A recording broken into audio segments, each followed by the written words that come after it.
Hey everybody, it's Chris Rand with Rand and Rand again in our video guide to successful copywriting series.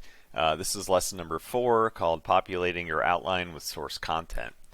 So if you tuned into our last couple of lessons, we went over best practices for organizing all of your source content, which include pulling content from third-party sources. Here we've got our sources McKinsey, Forrester, and Forbes. So we reference those articles for a little inspiration and a little note-taking, which involved copying some content from those pages and pasting it in our sources Word document here.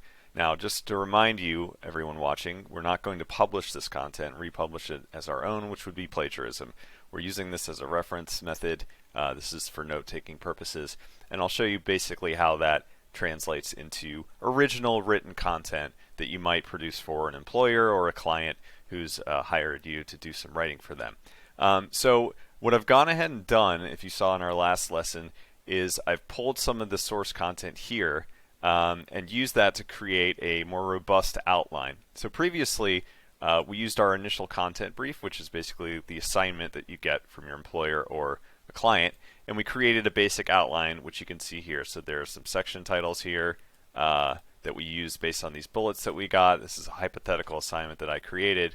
And what we can do is, now that we've pulled all that content, we can go ahead and cross it out from our source draft. So I've done the same thing with all of our external source content here.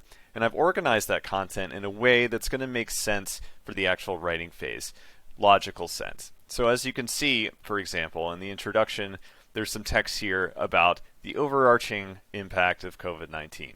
Now that's just like an introductory line there, but it made a lot of sense, and it got me thinking about how I might want to start the content an introduction in my article.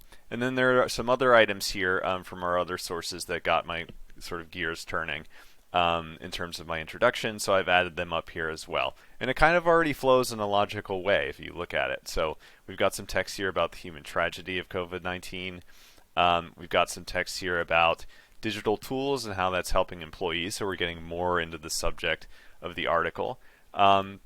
And then we've got our problem here, which is kind of like our thesis, which is this problem where employees are buying their own equipment to work from home, which really isn't equitable since employers are really responsible for providing equipment for employees. So there's this question about how to manage this problem, and that's really the question we want to raise with the article. So I've already got some source material that's helped me really shape the beginnings of my introduction for this article. Now, we're going to focus more on the writing portion in our next lesson, but I just wanted to show you all how some of this translates into written copy for my introduction.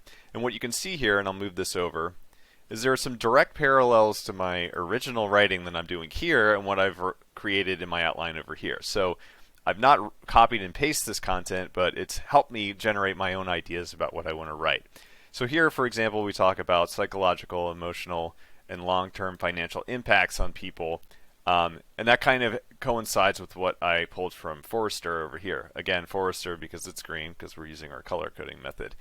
And then I've done something similar for these following lines here with the other material I pasted up here. Now, one of the things that we're going to cover later, and I think is especially helpful using this method, is the reference of data. So, for example, here we've got a statistic from the McKinsey source, and I might want to reference that later in my article.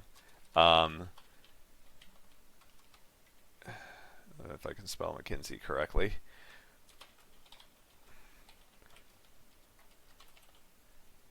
And I might want to actually embed a link here for McKinsey, and we'll go over that later in the writing phase. So anyway, that's it for this lesson. Stay tuned for the next one. We'll really lean into the actual writing portion of our copywriting instruction, and I look forward to talking to you then. If you have any questions, please visit rand-rand.com. Go to the Contact Us page. We respond very quickly. Happy to hear from you if you have any questions about these lessons or about what Rand and Rand does as a company. I look forward to connecting with you soon. Thanks.